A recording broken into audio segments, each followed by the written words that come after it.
Welcome to another episode of Questions with Queens. I am your host, Hazel Grace Lancaster, and today our special guest is Queen Elizabeth I.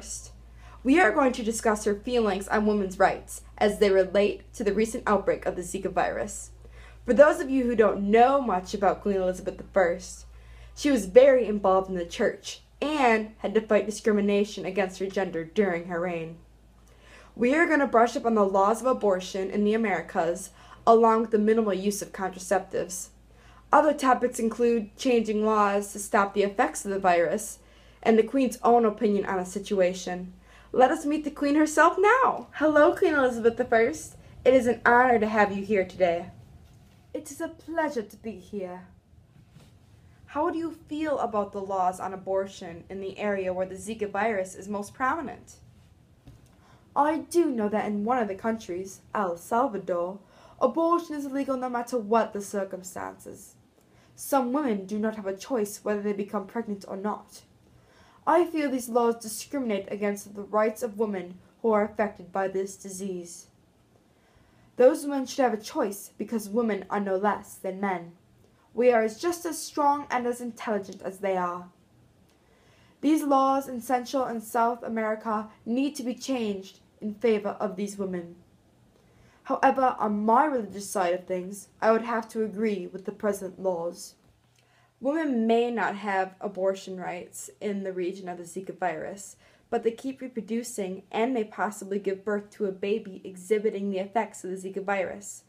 Why do you think women are still becoming pregnant and not using contraceptives? Women in this region, like I previously stated, do not have a choice whether they become pregnant or if they do not. I know half of pregnancies in the Americas are unplanned. The two facts do not mix well together. In addition, women may have access to contraceptives but lack the money to purchase the drugs. In conclusion, I believe that women are continuously getting pregnant because they have no other choice and they do not have the money to prevent pregnancy or possible birth defect caused by the Zika virus. Women, like you said, do not have money for contraceptives to avoid giving birth to a baby with the effects of the Zika virus.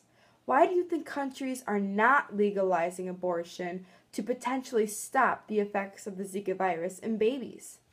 Many of the countries in Central and South America are Catholic. The governments are mostly run by men. When you have Catholic men governing over a country, it is likely the laws will not change easily. I think these countries are not changing their laws due to the strict rules of abortion in the Catholic faith. The men are sticking to what they believe. However, the laws do not necessarily benefit the people affected by the virus. In those countries, the government's love for their God is greater than their love for their people. I understand where they are coming from, because I am the same way in my faith. You just said you understand where the countries in the Americas are coming from. Would you legalize abortion in your own country, unlike the countries that are affected by the Zika virus? I do believe that women should have more options with abortion if it means they get equal rights. However, my religious beliefs changed my opinion. I was brought up in the Protestant faith. We believe abortion is murder.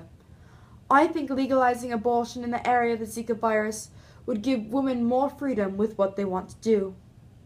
Although I believe women should be respected and given choices, I personally believe abortion is wrong because what I believe in is against it. If it were my country, even though I love my people, I would not change the laws because I love my God more. Thank you very much for giving some insight on this controversial issue with the Zika virus. Thank you for having me. It was an honor to have Queen Elizabeth I here with me today to share some of her knowledge on the Zika virus subject. She spoke about the strict abortion laws in Central and South American countries.